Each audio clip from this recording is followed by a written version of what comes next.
Hürmetli vatandaşlık şeylerimizin devamı.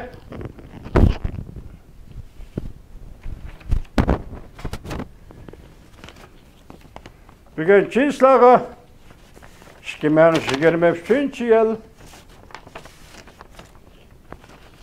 3. ayının 11. günü hürmetli vatandaş. Leksemizden devamı mındak. Mavzu mındak. Avam Palatası kanunlarına oturup koyup Amerikalıklarının jukumluk virüs doğrusu da arz kılıp Cungo'dan mesuliyetli sürüşte kılışıga ruhsat kıldı. Kattı gap vatandaş. Siyaset manımında kıldı. Sürüşte kıldı. Sürüşte kılışıga ruhsat kıldı. Mavzulu haber 3. ayının 11. günü Cungo nazar tor bitidi ilan kılındı. Haber mındak başlandı. 3. ayının 9.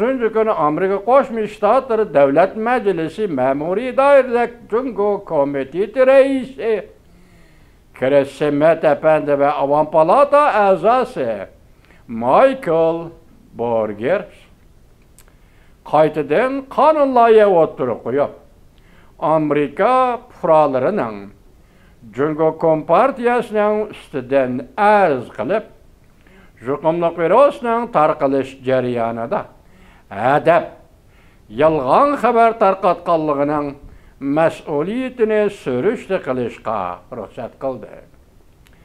3. ayının 10. günü Avam Palatası qarşı fikirsiz ovoz bilan qonunlarga ma'qullab Memleketlik istihbarat Baş Mahkemesining Wuhan tajribaxonasiga munosabatlik paketlar mahfiyetligini aşkarılışını talep kıldı.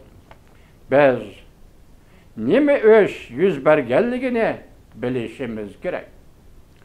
Hem de bundaq aldamçılıkka kimler katnaştı?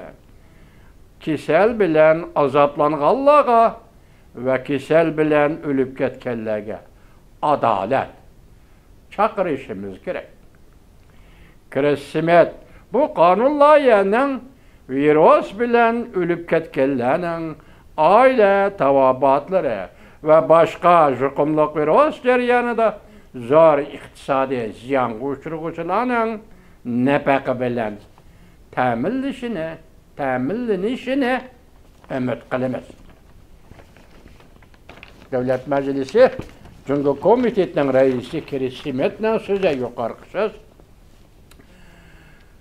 Jukumluk virüs 3 yıl tarqalib 1.400.000 Amerikalık jukumlandı.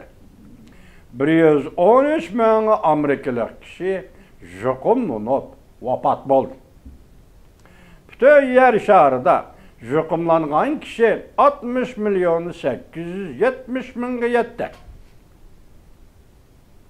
Şu vaqtki hazır paketlar ama haber qilayotgan adamning xabari bütün yer şarida jukumlanğan kişi 60.870.000'ga yetdi. Yana bir haber. Sabiq Prezident Trump maqol e'lon qilib mundaq ko'rsatdi. Vaqt yetib keldi. Jungoning mas'uliyatini surishta qilish kerak. Mavzuli xabar 3. ayning 9. günü Kundalik Pochta gazetida e'lon qilindi xabar. Mundaq başlandı. 3 yıl burun men COVID-19 jukumluk virüsünün Cungo'nun Wuhan tajribaxonasidan kelganligini jakarlagan edim. Hozir bütün dünya bu haqiqatni e'tirof qildi. COVID-19'ning boshlanish manbini yoshirish dunyoda intayin ig'ir satchilik paydo qildi. Bütün dünyada milyonlagan kişiler jukumluk virüs bilen ölüp ketdi. Bu qatim yüz bergen jukumluk virüsqa tölengen bedel ve onun başlanış manbeyi to'g'risidagi safsatalarni hesaplamak intayin tez. Ba'zilar mundaq hesaplaydi. Tölengen iqtisodiy bedel yer şarı boyunca 50 trilyon dollardan artar. Hazır vakit yetip geldi, dedi sabık Prezident Trump efendi. Cüngünün bu işini bastırıp koyuşuğa yetekçilik kılgan ve haydakçılık kılgan kişilerinin bütün dünyaya keltirgen ziyan zahmetlerini süreçte kılışımız gerek. Yakınki haberlerge asaslanganda Amerika'da Energiya Ministerliği ve Jukumluk virüsünün Wuhan tecrübehanesinden çıkıp geçiş mümkünlüğü doğrusu da hulası dokulat ilan kılındı Amerika Energiya Ministerliği.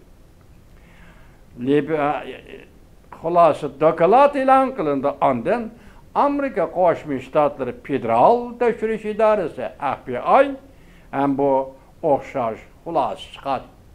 Hem Energiya Ministerliği ve okşaşla hulası çıkar. Bu vakitler Allah kaçar. O çoklandı.